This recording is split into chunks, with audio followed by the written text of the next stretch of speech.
Nýr stöðugleikasáttmáli var undirritaður í dag af aðilum vinnumarkaðar, sveitarfélögum og ríkisvaldinu.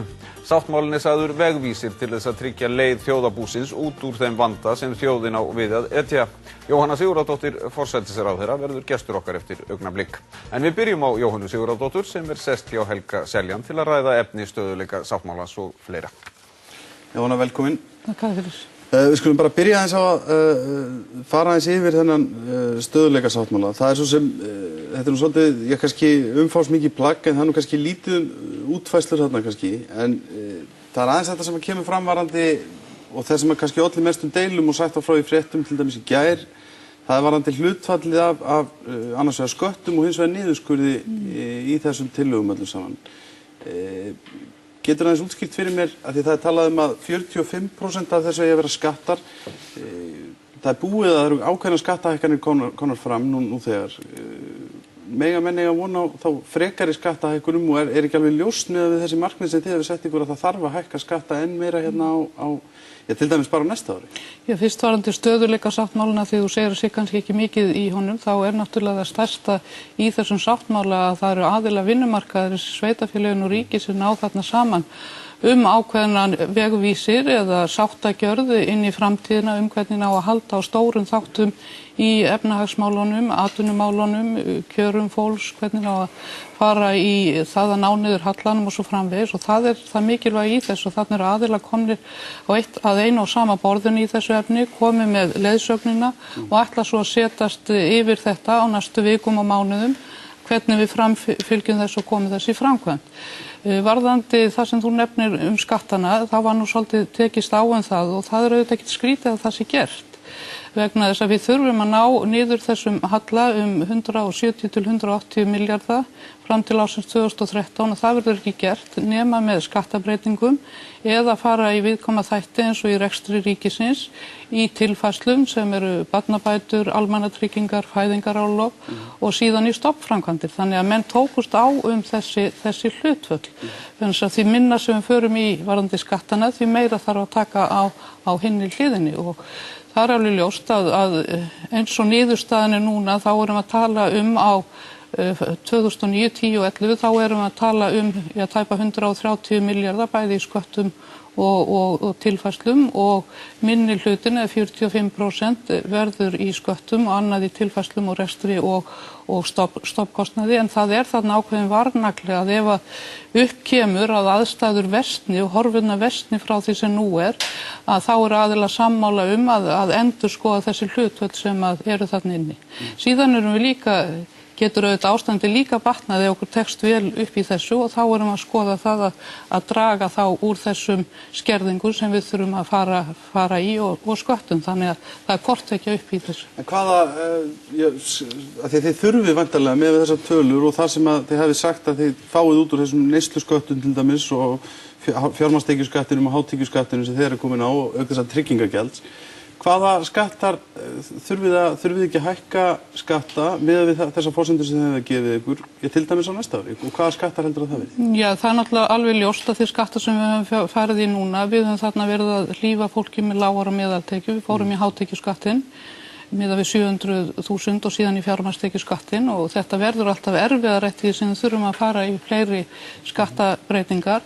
Ég tel alveg ljóst að það þurfa að fara eitthvað inn í tekjuskattsbreytingar hjá einstaklingum, en þá er ekki sama hvernig það er gert. Eins og þegar Framsóknarflokkurinn og Sjálfstæðisflokkurinn fóru í tekjuskattsbreytingar þá var skattleysismörkin skilin eftir og þess vegna kom skattbyrðin var hærri af fólk með lágar og meðaltekjur og það verður að passa það ef við förum inn í tekjuskattin að hlífa þessu fólki með lágar og meðaltekjur.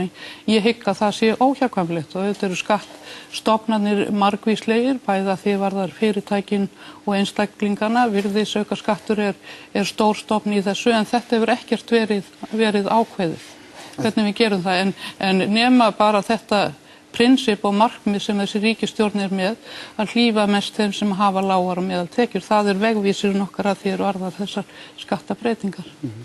Það er raun og veru liggur alveg og er svona bein línaðið í gegnum allan stöðugleikasáttmála að þið vænti þess að stýrivextir fara að lækka og það er raun og veru gefnar ákveðnar tölur upp þar.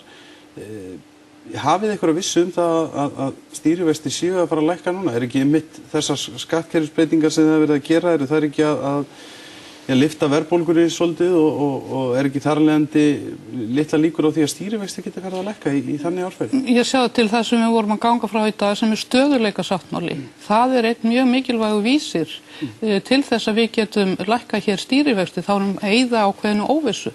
Sama gildur ríkisfjármálin, þegar við erum búin að lenda ríkisfjármálinu þarna 3 ár fram í tíman, þá erum við líka eyða ákveðinu óvissu sem skapar forsendu fyrir að lækka hér stýrivextina. Og ég tel allar forsendur fyrir því að þetta markmið sem þarna sett og aðilarnir sitja fram að vera komið stýrivextina niður í einstafstölu núna í haust eða nóvember, ég tel allar forsendur fyrir því að það gangi eftir og það auðvitað lykilatriði fyrir atvinnulífið og heimilið að það gangi eftir og við erum að útbúa þann ramma með þessum stöðugleikasáttmála til þess að ná þessum. Að því þú talar heimilin, þá svolítið komið inn á stöðu þeirra í þessu stöðugleikasáttmála. Það meðal annars sagt að tryggja þau úrræði sem þegar hefur verið komið á gagnist eins og vænst var.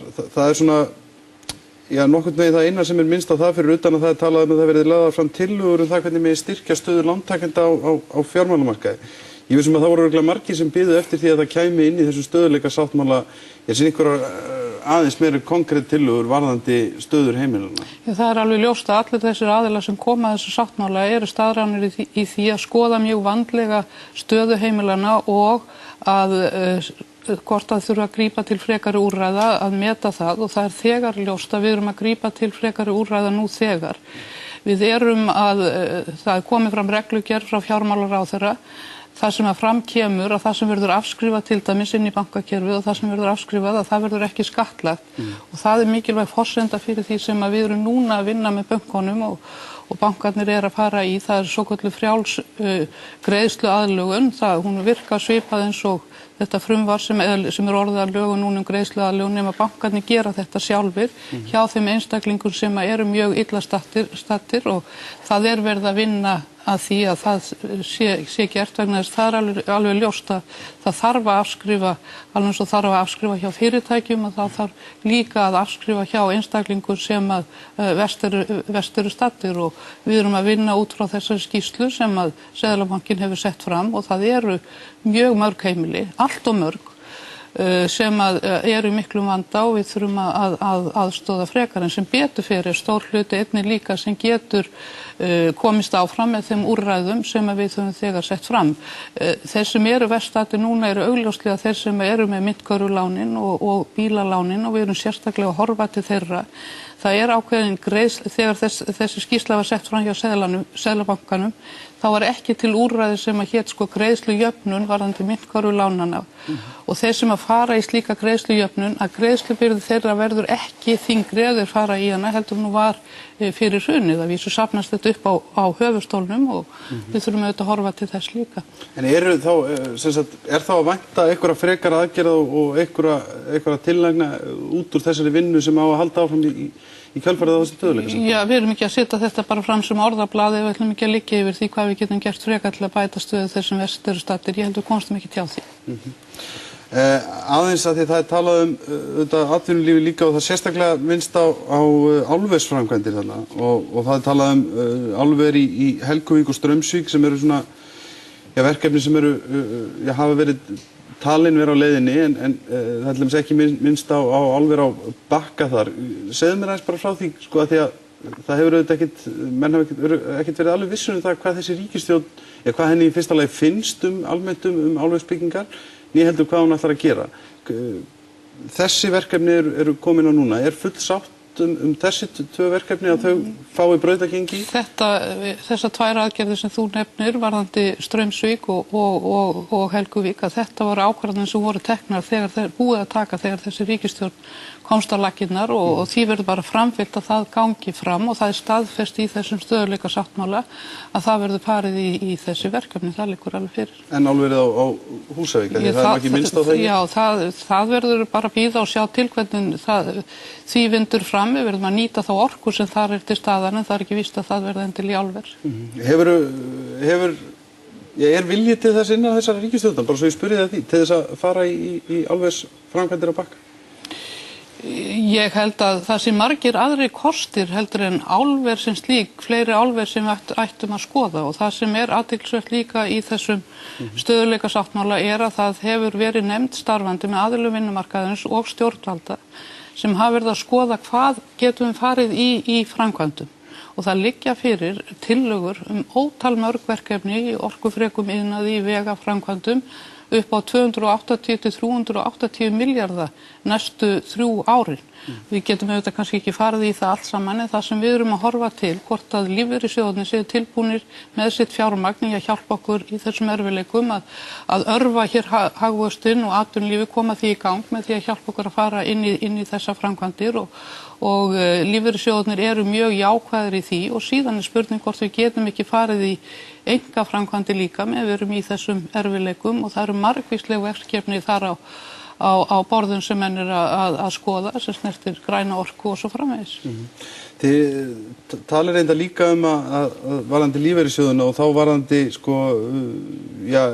kröfur erlendra aðila hérna í krónum á hendur ríkinu eða seðlabankanum. Þá segið þið að það verið látið reyna á áhuga lífeyrissjóðuna og koma á viðskiptum við erlenda aðila sem eiga eignir í íslenskum krónum.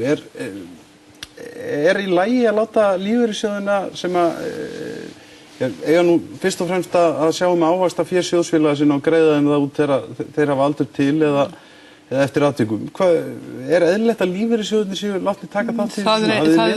Það ein leið sem nefnd í þessu sambandi og auðvitað fara lífeyrissjóðirnir ekki í það nema það sé tryggt að þeir sé ekki að taka of mikla áhættu fyrir sína sjóðfélaga. Það allt saman skoðað og það sem við erum að skoða hvort það sé hægt að setja þetta fjármagn sem núna inni og gjaldeyrishöftin eru meðal annars sett á vegna að hvort það sé hægt að breyta þessi í svona þolinmótt fjármagn eins og sagt og síðan erum við með þessi markmið þarna þar sem við viljum að liggja fyrir áætlun fyrir núna í haust hvernig við getum opnað fyrir nýjar fjárfestingar inn út úr landinu. Það gífurlega mikilvægt og það sem þarna mjög mikilvægt einnig að við erum mjög opin fyrir því að opna fyrir eignaraðild, erlenda eignaraðild til dæmis að bönkunum og það verið að skoða ýmsa kosti því og væntanlega með ríkisstjórnin núna bara á næstu dögum setja fram sem að hefur verið í undirbúningi hjá fjármálaráðherra eigendastefnu sína þar sem markmiðið verður meðal annars erlend eignaraðild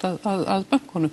En það sem við verðum að passa okkur á að brenna okkur ekki á því sami eins og var gert 2004, við verðum að fara í þegar við förum í að losa ríkið frá bönkunum sem við ætlum ekki að eiga lengur heldur en þarf, að það verði dreifð eignaraðild. Við verðum að læra af mistökum og reynslu fortíðarinnar. Það hefur líka verið sagt, Jóhanna, til dæmis af fólki úr þínu flokki að það verði algjör skilyrði að ríkið, svona svipað eins og þeir í Noregi, að ríkið muni áfram eiga eitthvað hlut í minnst okkur í einum banka, fleiri sem hafa talað að það kannski ætti að vera í fleirum. Er búið að falla frá þeirri stefnu á að reyna að losa þá alveg til langs tíma? Við verðum auðvitað að skoða hvað framtíðin ber í skauti sér í þessu og það getur vel verið að í einhver tíma þurfi að vera ríkisaðild að einhverju hlutabankana eða einhverjum bankana en það sem við erum að ganga í gegnum núna á næstu kannski 6 vikum afar mikilvægt og getur ráðið úrslitum það hvernig við siglum út úr þessum efnahagserfiðleikum. Það þessi stöðugleiki sem við erum að ná núna fram. Það eru bankarnir sem að þú ert að nefna að við getum náð því að það verði lagði fram nýjir efnahagsreikninga bankana og við getum farið í að endurfjármagna þá. Þetta á að liggja allt fyrir eftir miðjan júlí, þá erum við að ná verulegum áfanga.